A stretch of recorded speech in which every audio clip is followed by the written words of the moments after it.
Now we have our fourth chapter, which is maps. So you have learned in the previous chapter about the advantages of globe. तो हमने globe के बारे में पढ़ा, लेकिन कुछ लिमिटेशंस होती हैं ग्लोब की। जैसे कि ग्लोब हम यूज़ कर सकते हैं एक होल अर्थ की स्टडी के लिए, लेकिन अगर हमें किसी एक पर्टिकुलर कंट्री की बात करनी है या पर्टिकुलर स्टेट की बात करनी है, डिस्ट्रिक्ट की बात करनी है, टाउन की बात करनी है, विलेज की बात करनी है, तो उसके लिए जो हमारा ज़्यादा हेल्पफुल है वो है मैप। तो एक मैप जो होता है वो एक रिप्रेजेंटेशन होती है या फिर एक ड्राइंग होती है अर्थ की सरफेस की और पार्ट्स की एक फ्लैट सरफेस में स्केल के according. But it is impossible to flatten a round shape completely. लेकिन एक किसी भी राउंड शेप को कम्प्लीटली फ्लैट तरीके से रिप्रेजेंट करना बहुत इम्पॉसिबल बात है। Take an ball, rubber ball, and draw whatever you like all over it. Can you mark North Pole and South Pole? Now cut the ball with an line and restore drawing. तो उसके बाद हमें क्या बोला है कि हमें ये फाइंड करना है मैप को, कि मैप हमारे लिए बहुत ज़्यादा पर्पसफुली हमें बहुत हेल्प करते हैं। जो मैप्स हैं वो स्मॉल एरियाज़ और कुछ फैक्ट हम बताते हैं हमें, जो हमें ग्लोब से नहीं पता चलते। इसके अलावा जो मैप है वो कंटेन करता है बहुत ज़्यादा फैक्ट, एक मतलब एक बिग बुक। इसके बाद बहुत सारे मैप जो हैं वो जब हम उनको साथ में लेके आ जाते हैं तो हम उनको एटलस कहते हैं। एटलस बहुत अलग अलग साइज़ का होता है, मेजरमेंट का होता है, डिफरेंट स्केल का होता है।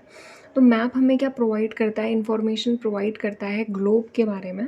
तो तो हमारे पास डिफरेंट तरीके के मैप हैं। जैसे हमको पहला मैप दिया है फिज़िकल मैप। तो फिज़िकल मैप क्या होता है, फिज़िकल मैप में हमको नेचुरल फीचर्स जो हैं अर्थ के, हमें वो पता चलते हैं। जैसे कि माउंटेन हो गया, प्लेट्यू हो गया, प्लेन्स हो गए, रिवर, ओशन, ये सारी चीज़ें, यानी कि फ़िज़िकल और रिलीफ मैप्स कहते हैं हम उनको। इसके बाद पॉलिटिकल मैप। पॉलिटिकल मैप्स क्या होते हैं, वो मैप्स जो कि सिटीज़, टाउन, विलेज, ये सारी चीज़ें दिखाते हैं। इसके बाद डिफरेंट कंट्रीज़ दिखाते हैं, डिफरेंट स्टेट्स दिखाते हैं, और जो वर्ल्ड की जो डिफरेंट डिफरेंट बाउंड्रीज़ हैं वो दिखाते हैं पॉलिटिकल मैप। उसके बाद थीमेटिक मैप क्या है, ये किसी एक स्पेसिफिक इंफॉर्मेशन के बारे में है। जैसे कि किसी रोड के बारे में, या किसी रेनफॉल मैप के बारे में, या फिर थीम किसी फॉरेस्ट इंडस्ट्री, या फिर जैसे गोल्ड माइंस, इनके ऊपर जो होते हैं इनको हम थीमेटिक मैप्स कहते हैं। तो ये जो 3 कंपोनेंट हैं मैप के, अब हमें दिया हुआ है कि पहला है डिस्टेंस, फिर है डायरेक्शन और फिर है सिंबल। तो डिस्टेंस क्या होता है, डिस्टेंस जब हम जो मैप की ड्राइंग हुई है, which reduce the entire world और a part of it to fit on the sheet of paper. तो पूरे वर्ल्ड को थोड़ा क्या कर दिया है, रिड्यूस कर दिया कि एक पेपर पे वो फिट आ जाए। तो हम ये कह सकते हैं कि जो मैप होता है वो क्या है, एक रिड्यूस्ड स्केल है। बात लेकिन इस रिडक्शन को बहुत ही ज़्यादा केयरफुली किया गया है, ताकि जो डिस्टेंस है दो प्लेसेस के बीच में वो रियल रहे। ठीक है। तो अगर हमें जैसे ये दो प्लेसेस हैं, ये ए है, ये बी है, और ये सी है और ये डी है। तो इनकी डिस्टेंस इससे सपोज दैट ये 5 किलोमीटर है और ये 2 किलोमीटर है, तो ये ऐसे प्रॉपरली रिप्रेजेंट होगा। ऐसा नहीं कि ब्लंट एंडेडली हमने बहुत ही ज़्यादा शॉर्ट कर दी और ये 5 किलोमीटर वाला ये 2 किलोमीटर से भी नीचे आ रहा है। ठीक है, तो इस बात का ध्यान रखा गया है। It can only be possible when a small distance on a paper represent a large distance on the ground. तो हम इसको छोटा कर लिया हमने, स्केल हम अपने हिसाब से चूज़ कर सकते हैं। अब स्केल का जो रेशियो है वो एक्चुअल डिस्टेंस और ग्राउंड की डिस्टेंस जो है वो शो की जाती है मैप में। जैसे इसमें एग्जांपल दिया हुआ है, हमारे घर और हमारे स्कूल के बीच में 10 किलोमीटर का डिस्टेंस है, तो 2 सेंटीमीटर को हम रिप्रेजेंट कर रहे हैं 10 किलोमीटर से, यानी कि 1 सेंटीमीटर को हम मैप में 5 किलोमीटर से डिनोट कर रहे हैं। तो जो स्केल है ये क्या है, 1 centimetre is equal to 5 kilometre. अब ये स्केल बहुत ज़्यादा इंपॉर्टेंट होती है हमारे मैप्स के लिए। अगर हमें स्केल पता है तो हम बहुत आसानी से कैलकुलेट कर सकते हैं डिस्टेंस दो प्लेसेस के बीच में। उसके बाद जब लार्ज एरिया है, जैसे कि कॉन्टिनेंट है, कंट्री है, जो हम मैप में शो करते हैं, और स्मॉल एरियाज़ हैं, जैसे 500 किलोमीटर है, उसको हमने 5 सेंटीमीटर में दिखा दिया।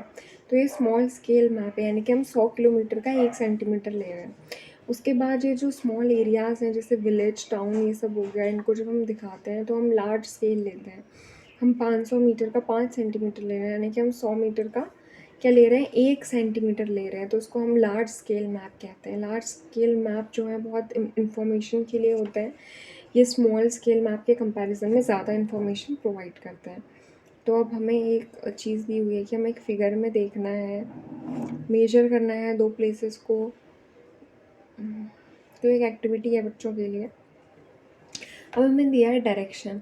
बहुत सारे मैप्स जो हैं उनमें क्या होते हैं, एरो मार्क होते हैं, जैसे एन लिखा होता है ऊपर राइट हैंड साइड में, और वो किसको डिनोट करता है, वो नॉर्थ डायरेक्शन को डिनोट करता है, और उसको हम नॉर्थ लाइन कहते हैं।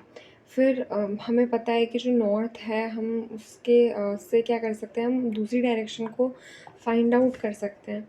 तो फिर हम ईस्ट, वेस्ट, साउथ, ये जो हैं, ये 4 जो हैं, ये मेजर डायरेक्शंस हैं जो हमें प्रोवाइड की हुई हैं। They are called cardinal point. तो इनको हम कार्डिनल पॉइंट कहते हैं।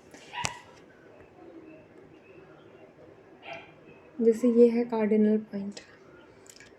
फिर ये है कार्डिनल डायरेक्शन और कार्डिनल ये कंपास है। तो ये नॉर्थ वेस्ट, साउथ ईस्ट, ये सारी डायरेक्शंस हैं जो कि एक्यूरेटली और हमें हेल्प करती हैं इंटरमीडिएट डायरेक्शंस को फाइंड करने के लिए। अब ये जो डायरेक्शंस हैं, कम्युनिटी सेंटर से प्लेग्राउंड की, फिर विकास के घर जाना है, डायरेक्शन है शॉप, तो ये सब ऐसे लिखा हुआ है। हमें ये फाइंड आउट करना है कि जो डायरेक्शन है प्लेस की, हेल्प कंपास की हेल्प से। तो ये क्या है, एक इंस्ट्रूमेंट है जो कि यूज़ होता है मेन डायरेक्शंस के लिए, मेन डायरेक्शंस को फाइंड आउट करने के लिए।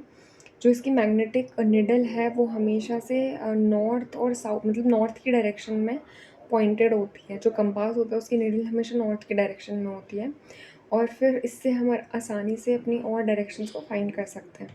अब हमें जो सिंबल्स दिए हुए हैं, it is the third important component of a map. तो एक मैप का बहुत इम्पॉर्टेंट कंपोनेंट होता है सिंबल्स। ये जो हैं, ये आप ड्रॉ करना पॉसिबल नहीं है कि हम एक्चुअल साइज़ की बिल्डिंग, रोड, ब्रिजेस एक मैप में बनाएं। तो हम सिंबल्स जो हैं वो यूज़ करते हैं, जैसे कुछ लेटर्स हो गए, शेड्स हो गए, कलर हो गए, पिक्चर हो गए। ये सारी जो है, ये लिमिटेड इन्फॉर्मेशन, लिमिटेड स्पेस में ये इन्फॉर्मेशन प्रोवाइड करती हैं। तो अभी जो सिंबल्स हैं हम मैप में ईज़िली डिनोट कर सकते हैं। इसके अलावा अगर हमें अगर नॉलेज नहीं है उस एरिया की लैंग्वेज की, तो हम क्या कर सकते हैं, हम किसी से पूछ नहीं सकते हैं डायरेक्शन।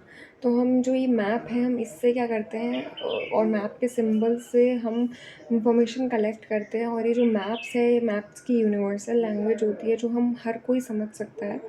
और ये इंटरनेशनल अग्रीमेंट से के रिगार्डिंग ये सिंबल्स जो हैं, जिनको हम कन्वेंशनल सिंबल्स कहते हैं, यानी कि जो सिंबल रोड के लिए यहाँ यूज़ हो रहा है, यूएसए में भी वही यूज़ हो रहा है, अफ्रीका में भी वही यूज़ हो रहा है, ऑस्ट्रेलिया में भी वही यूज़ हो रहा है। तो वो सिंबल्स क्या हैं, ये दिखाए हुए हैं। जैसे ट्री और ग्रास है तो वो ऐसे दिखाई है। सेटलमेंट, यानी कि सेटलमेंट है, यहाँ पे लोग रहते हैं, तो वो रेड इस तरीके से दिखाया है। ग्रेवयार्ड को ऐसे दिखाया है। पोस्ट ऑफिस ऐसे दिखता है, और पोस्ट टेलीग्राफ ऑफिस ऐसे दिखता है। पुलिस स्टेशन का ये है। फिर टेम्पल, चर्च वगैरह ये हैं।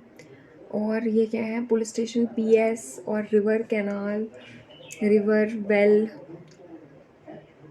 रिवर वेल, फिर क्या है, कैनाल, सॉरी टैंक, फिर कैनाल ऐसी होती है, ब्रिज ये है। इंटरनेशनल जो बाउंड्रीज़ हैं उनको ऐसे डिनोट करते हैं, स्टेट बाउंड्रीज़ को, डिस्ट्रिक्ट्स को ऐसे। अनमेटल्ड और मेटल रोड, यानी पक्की और कच्ची रोड। ये जो पक्की रोड है, कच्ची रोड है। ब्रॉड, रेलवे स्टेशन का ब्रॉड जो गॉज है, और ये क्या है, मीटर गॉज है, और ये है रेलवे स्टेशन। तो इस तरीके से जो सिंबल्स हैं यूनिवर्सल हैं। बहुत सारे कलर्स जो हैं यूज़ होते हैं सेम पर्पस के लिए। जैसे ब्लू जो है ये पानी दिखाता है, ब्राउन माउंटेन्स दिखाता है, येलो प्लेट्यू दिखाता है, और ग्रीन से हम प्लेन्स दिखाते हैं, है ना। उसके बाद स्केच, एक स्केच क्या है, एक ड्राइंग है जो हमारी मेमोरी में बेस्ड है। हम क्या करते हैं, ऑब्जर्वेशंस, और जो मतलब ये स्केल्ड नहीं होता, कभी कभार हम क्या करते हैं, रफली ड्राइंग बना देते हैं किसी एक एरिया की, एक पर्टिकुलर एरिया की, दूसरे एरिया के रिस्पेक्ट में। जैसे हमको बोला है कि एक फ्रेंड है, हमें उसके घर के जाने का रास्ता नहीं पता, तो उस फ्रेंड ने हमको एक रफ़ ड्राइंग बना के दी और हम उस रफ़ स्केच को फॉलो करते हुए उसके घर पे पहुंच रहे हैं। फिर एक प्लेन क्या होता है, प्लेन एक स्मॉल एरिया है जो हम ड्रॉ कर रहे हैं,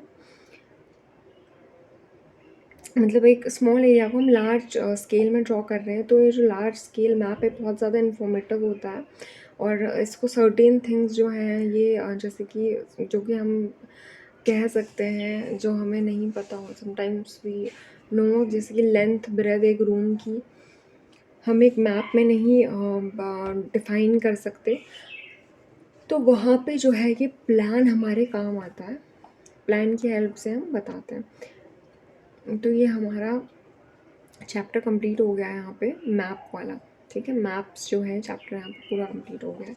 keep revising, meet you with our new chapter.